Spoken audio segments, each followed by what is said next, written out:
little things that matter. I love shopping, and Monday's always my catalogue day, sorting everyone out. It's not just the big things that are important. It's making sure you get enough paper clips and Tipp-Ex and such like. Now that's efficiency. I'll just see what I need. This filters out harmful radiation, and the chair is adjustable to prevent RSE, repetitive strain injury. These aren't luxuries, they're absolutely vital for efficiency and happiness. Finally, in any healthy building, you'd be able to open the window and let in real fresh air. Above all, clients respect status. They like to know they're dealing with the top man. I haven't room to swim a cat here. It's pathetic. Basically, people are the problem. Look, machines are loyal servants. Quiet, efficient, streamlined. No rows, no muddles, no long tea breaks. Am I asking too much? There is no consensus about how an office should be organised, but you never guess it from the confident, assertive facade of a modern office building. While researching why the office machines in this series had become so successful, I became increasingly intrigued how offices themselves had achieved such enormous scale and affluence, funding wonderful extravagances like this voluptuous Venus. It's not obvious, though, what all these offices are actually doing. Despite my researches, this still baffles me, but I did discover that the history and evolution of the office is a curiously quite fascinating subject. 150 years ago, there were no office blocks, and the only office workers were Dickensian clerks. They wrote letters and financial ledgers, but all other business was conducted by word of mouth. There were no memos, reports, printed forms and orders. Y'all go right along there now.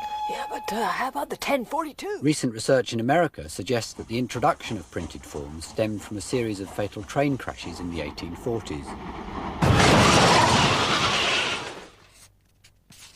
The forms, initially introduced to increase safety, soon spread to every aspect of the railway company's business. This was a period of rapid expansion in America, and many other companies adopted the formal procedures pioneered by the railways. New technology, the typewriter, the telephone and the filing cabinet, surprisingly not introduced till 1892, were introduced to cope with all the new paperwork, putting America firmly in the lead of office practice. A vast new workforce was also needed. In contrast to the Dickensian clerks, the new office employees worked under a bureaucratic hierarchy. They were generally tied to their desks, ploughing through the mountain of paper. They weren't usually even allowed to talk during working hours. Some of the most influential ideas about organising it all came from a steel foundry engineer called Frederick Winslow Taylor. In 1900, Taylor had discovered that adding minute amounts of tungsten and chromium to steel made it much harder. Cutting tools made of his steel could cut metal 5 times faster than had previously been possible.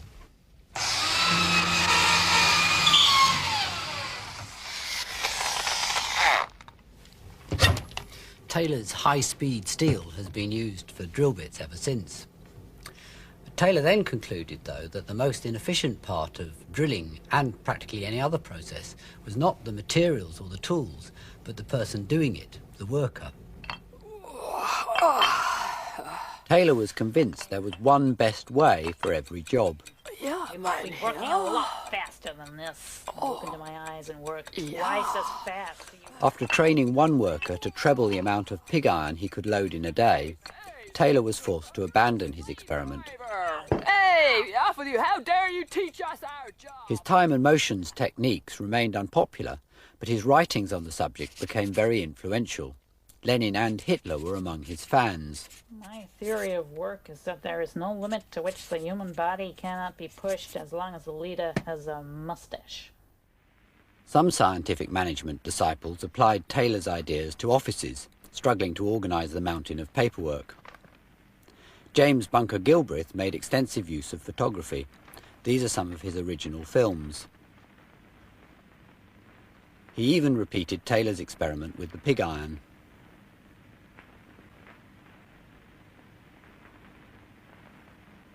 Gilbreth believed in analysing every movement to find the one best way. Here a champion typist is being trained, particularly to keep her eyes on the copy, not on the keys. One of his favourite techniques was to tie light bulbs to his subjects. I can show you his technique with this camera. If I set it on a long exposure, I can, for instance, collate or put together a number of bits of paper. The lights are exposing the films and tracing the movements of my hands. Gilbreth then showed the final picture to the employee to show how much wasted motion was involved. The technique became quite fashionable and was widely used. Some scientific management disciples were more extreme, and Mr. Leffingwell published photographs of the contents of office wastepaper baskets. On the subject of pencil management, Mr. Leffingwell recommended the issue of these metal extenders so that the pencil could be used right down to the end. The stub was then to be presented to a supervisor before issue of a replacement. Leffingwell also recommended spot checks to ensure that employees could lay their hands on less frequently used bits of stationery without any delay.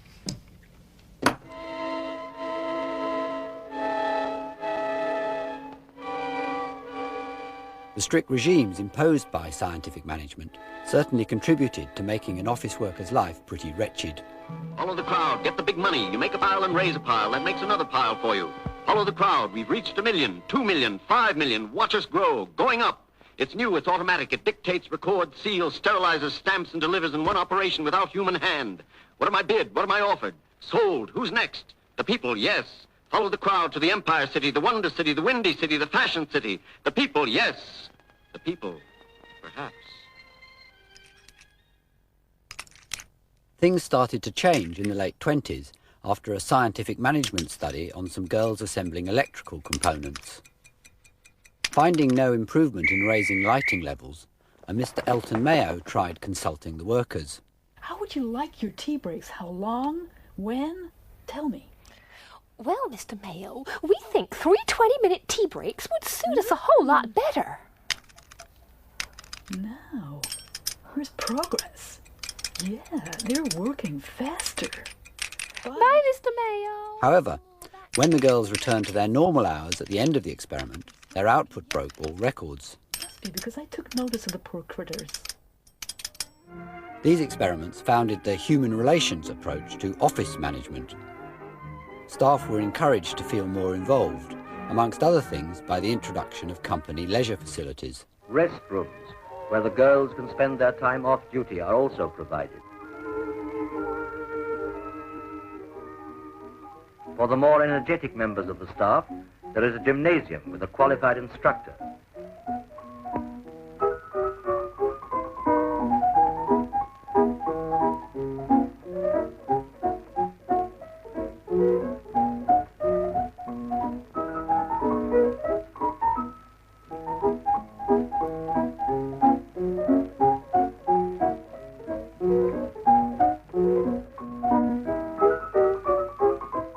The human relations approach, liberalising working conditions, coincided with the growing emancipation of women, even if men were reluctant to recognise it.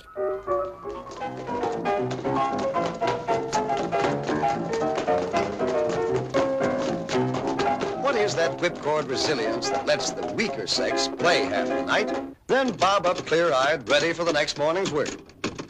This frail creature strikes her typewriter keys about 40,000 times a day, shifts to capitals and returns the carriage more than 1,000 times each.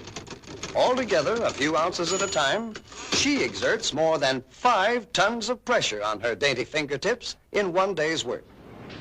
And any way you look at it, women's work is not for sissies.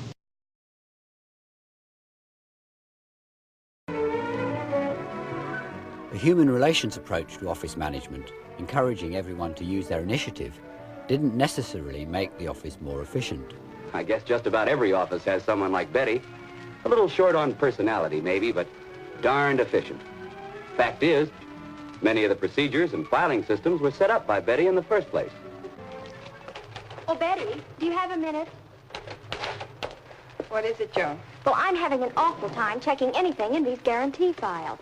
It's all alphabetical, and there are millions of them. Takes forever to find any particular one. Well, we haven't been having any trouble. Well, the way they did it at Amalco, Betty, saved a lot of time. There, we broke the guarantees down by cities, and then alphabetically. That way, when you wanted to check one, you could do it in a jiffy. Seems we could save a lot of time if we do it that way here. But, Mr. Barnes, she's changed the whole file around. I spent an hour looking for just one report. She's tearing down everything I spent years to build up. I just didn't expect such resistance to new ideas.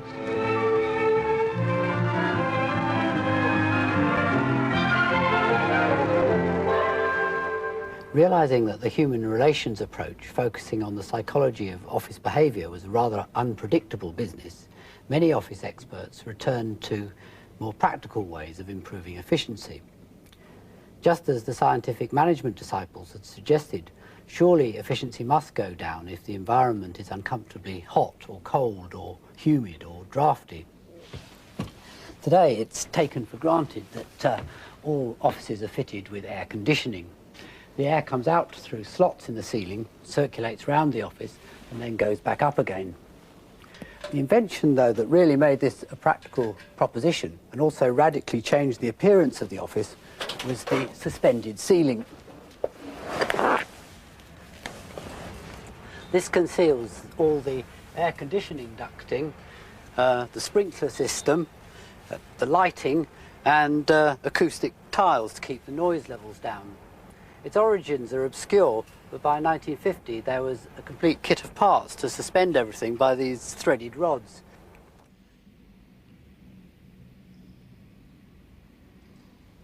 Air conditioning might never have caught on in a temperate country like Britain, except that developers realised that it could be economically rather attractive. Previously, offices had had to be designed in complicated, irregular shapes so that no desk was too far from a window, both for air and light. With air conditioning, developers for the first time could design deep space. So buildings could be put up in simple rectangular blocks that were cheaper to build and provided more area to let. This sort of new look office was presented as being glamorous and efficient. Those who dream and design are always contributing to our ways of work. Working situations benefit from a new kind of layout, bright, open, and inviting. The modern designer creates beauty through simplicity, bringing to active business a look of casualness, a look of luxury, combining to create a new look to American efficiency. German designers went further. In a 50s reaction against fascism, the Schnell brothers, who ran an office furniture business, started proposing Bureau Landschaft, or office landscaping. The office was to be fully carpeted, a revolution in itself, with desks arranged randomly to break down traditional office hierarchy. And what we need now is some plants. Some plants, some trees, perhaps. And we have Bureau Landschaft. Yeah. At Beecham House, the flora and fauna mix freely in the atmosphere of an English garden. Typists type. Executives do whatever executives do. And everyone's more than happy. What better setting for an English rose? Perhaps some enterprising gardener will develop a new flower to mark this breakthrough. He could call it Floribunda secretaria. Despite all these changes in the appearance of the office, its efficiency still left much to be desired. The swinging 60s accelerated the liberalisation of office regimes, creating new distractions. What makes the ideal shorthand typist? Presentable, but not so glamorous that the big executive's mind goes round like a satellite. Nor yet so plain that he envies his colleagues who are away with Asian flu. You, sir, in the audience, are you an executive? If so, have you ever wondered why your ears burn in the girls' tea break? Mr. Keynes is the best boss I ever had. I wish they were all like him. All I can say, I'm sorry for his wife. Some companies reputedly started adding bromide tablets to the water to suppress their employees' libido.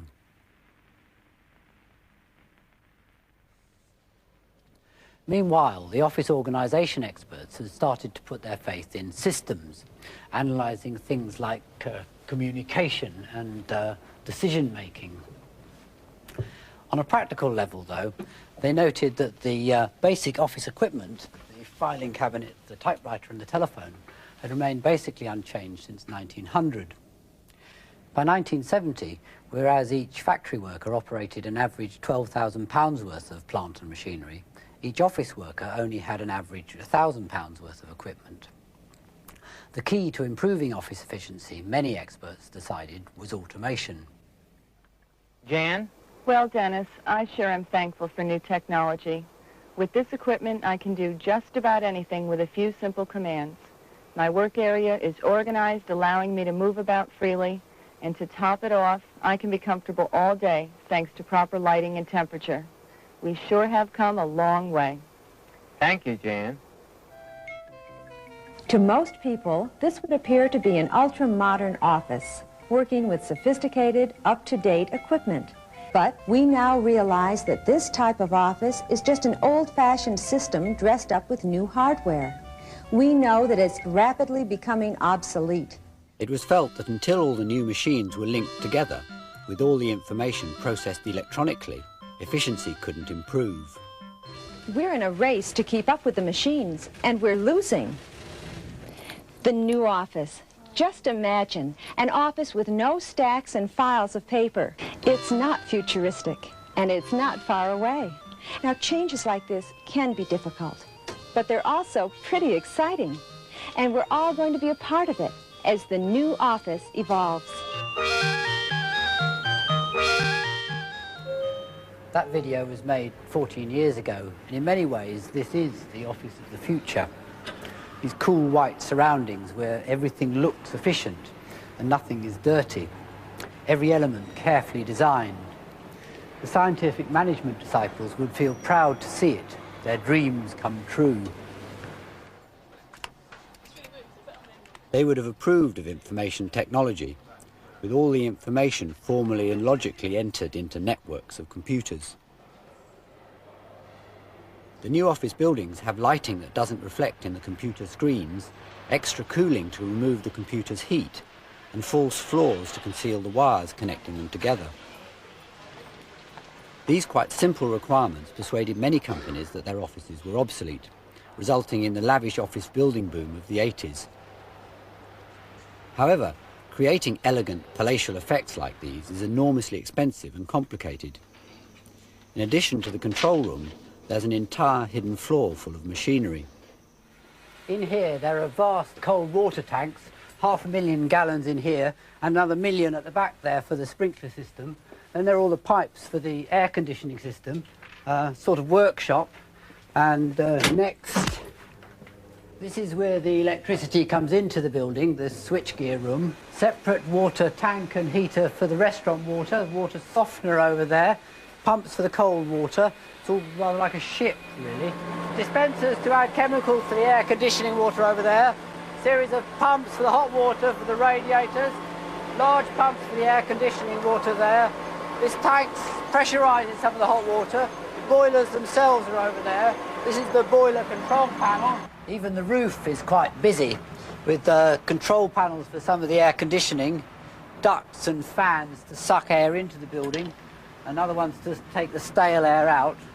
Then there are temperature sensors and other weather detectors, emergency extractor fans to suck smoke out of the atrium in case of fire, and a whole battery of machinery over here for the air conditioning system, pumps in there, cooling towers here, all enclosed now to stop the Legionnaires bugs getting out, and a series of water chillers over here to keep the computer rooms especially cold.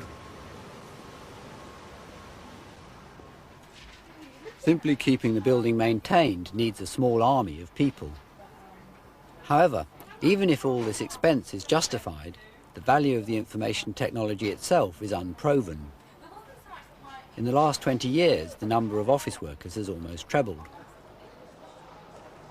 However, researchers failed to find any significant increases in office productivity, perhaps because it's almost impossible to measure.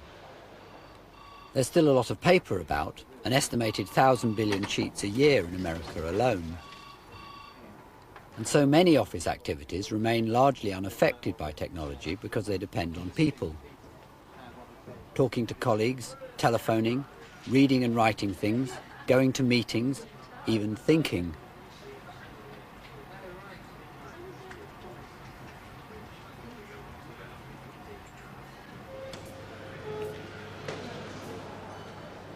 Though not so obvious as it used to be, the traditional office hierarchy still exists. The conflict between the need to control what the staff do and the need to motivate them by allowing them freedom still remains.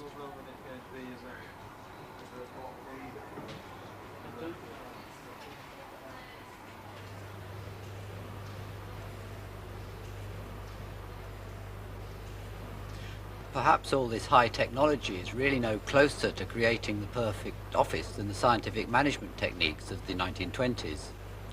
I suspect the efficiency of an office is really more dependent on the personalities of the people who work there and how well they all get on with each other. Possibly just as important as all the technology is the annual attempt to foster better working relationships, the office party. Make your head explode. Brilliant. Gorgeous. Oh, you tiger. Have a savoury, Mr. Jones. I won't be eating any of these. I'm allergic to pilchards. A big one. Plutonia personnel want me, of course. Heard of them? No. Ah, the innocence of fresh-faced youth. You know what, Brian? You're pathetic. Brenda, word in your ear. This is your last chance to pull my cracker before I move to pastures new. Brian. Oh, I lie there thinking about pollution and global warming and dolphins and I can't get a wink of sleep, can you? Yeah? No bother? Just slip them off and I'll pop them on the radiator. Oh, are you sure? You and I, we know what we want and we go for it, eh? All right, big boy. Come to my office in 2 minutes. I'll be ready.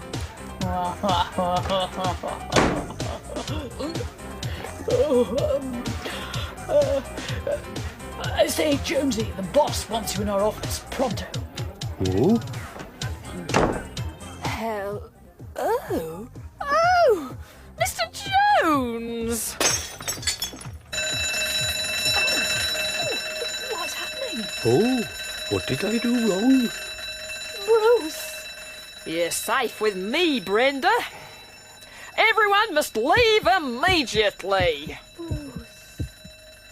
I've got a solar panel in my flat. Do you want to see it? I've never knitted